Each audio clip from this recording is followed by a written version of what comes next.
we've got a great guest now, somebody who is never knowing the undersold when it comes to free speech. Nick Buckley, MBE. If you carry on like this, they'll take your MBE away and put you in prison for being a free thinker.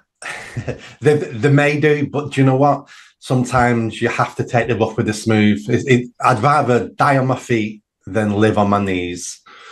Nice line. I think that I wish I'd thought about saying that at the end. Well, there we go. Somebody else who neither dies on his feet nor gets to his knees is Nigel Farage. Let's get into this one. It's said he's relinquishing control of Reform UK ahead of coming of age party conference. Well, it doesn't look like he's standing down as leader. It seems like he's talking about democratizing the organisation. What do you make of this? What's going on?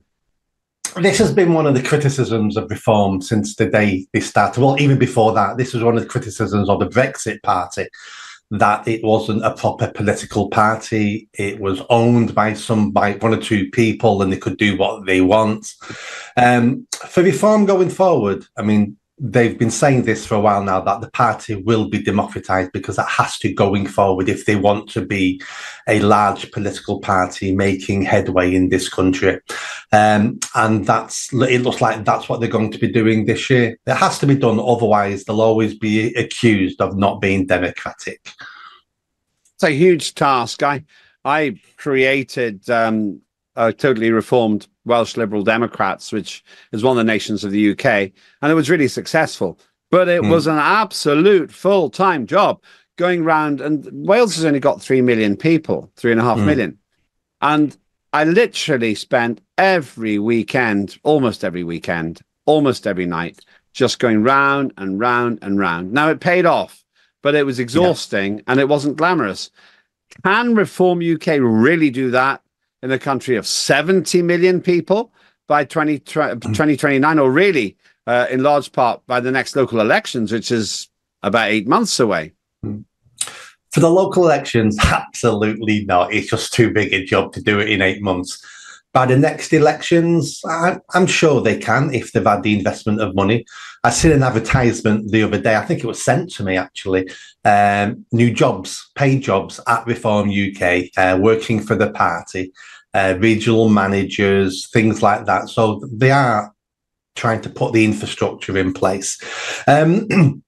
I can understand why they didn't set up as a party to begin with, because they wanted to get things done.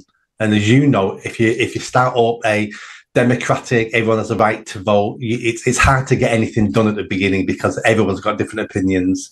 Now, Farage is taking a chance with this as well, and he knows he's taking a chance, but he hasn't got a choice, because look what happened to him in UKIP.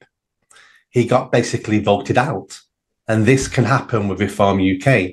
If enough people join the party, if he makes a mistake or someone better comes along or people don't think he's saying the things he should be saying, he can be voted out and he won't be leader and he can lose all control.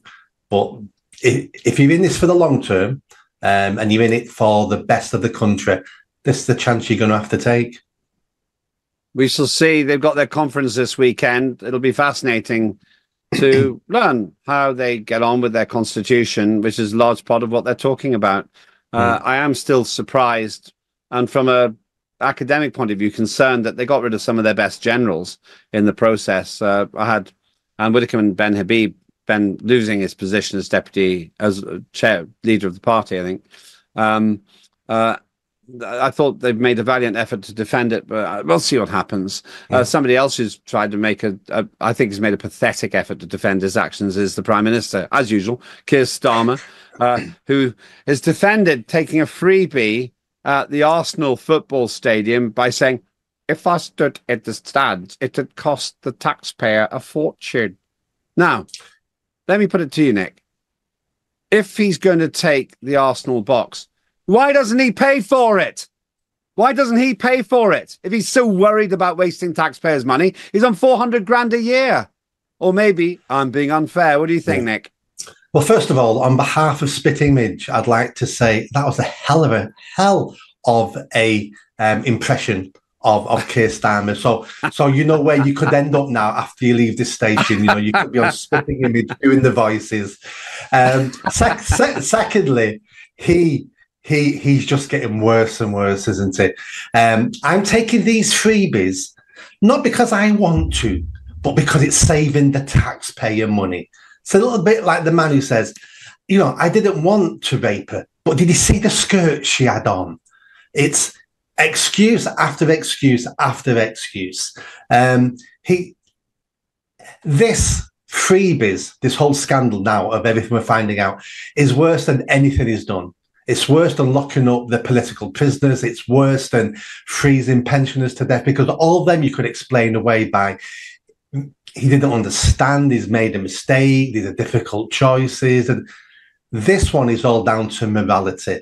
And this is the man and this is the party who will always complain about everybody else's morality.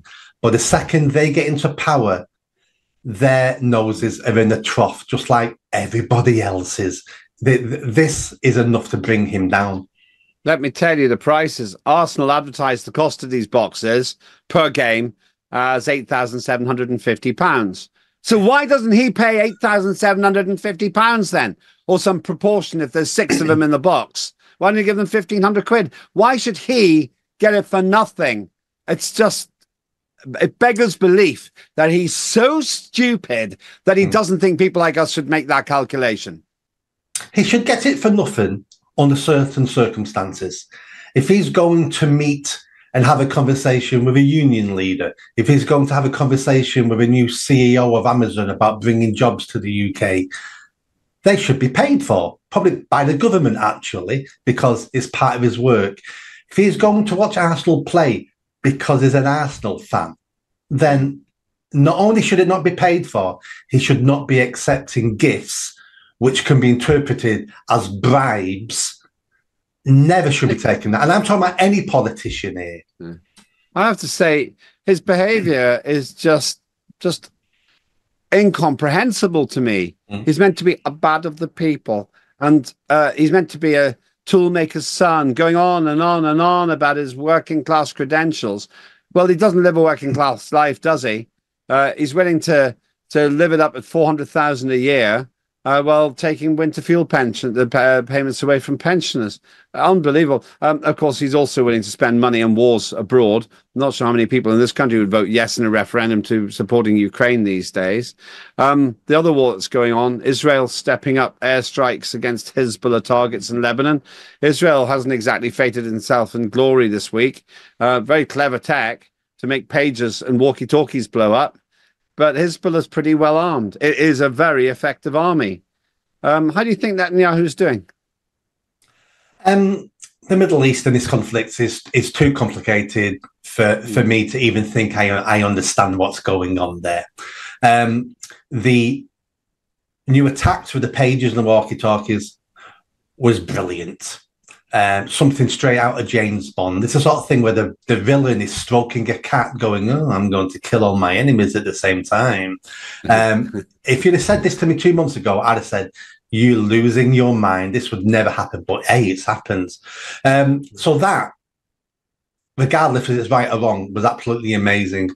I think what the Middle East and what we need to understand with many of these wars going on, especially the Middle East, especially Israel, is wars are waged to be won. We tend not to win wars anymore now. We kill each other and then we say, oh, let's have some peace for a while and then let's regroup and then let's start killing each other again in a couple of years' time. Wars are waged to be won. And if Israel now wants to wipe out all its enemies, then personally, I've not got an issue with any country wiping out its enemies if they're at war, because that's the only way to ensure peace for the long time. But we're too pink, we're too fluffy. We put a plaster on all these issues now, and then we revisit them a couple of years down the line and we start slaughtering each other all over again. It does seem to me that, leaving aside my concerns about Middle Eastern politics generally, Netanyahu is going to have to change his strategy because he's beginning to lose home support. And maybe the only people going to be backing him soon are Kier Starmer and maybe Kamala Harris. We'll see. Thank you so much. Thanks for everything you've done for today's News Talk TNT, by the way, as well. This isn't the end of our dialogue. I'm sure we'll continue. Did you enjoy that video? I think you did. Come on now, hit that bell, subscribe, comment.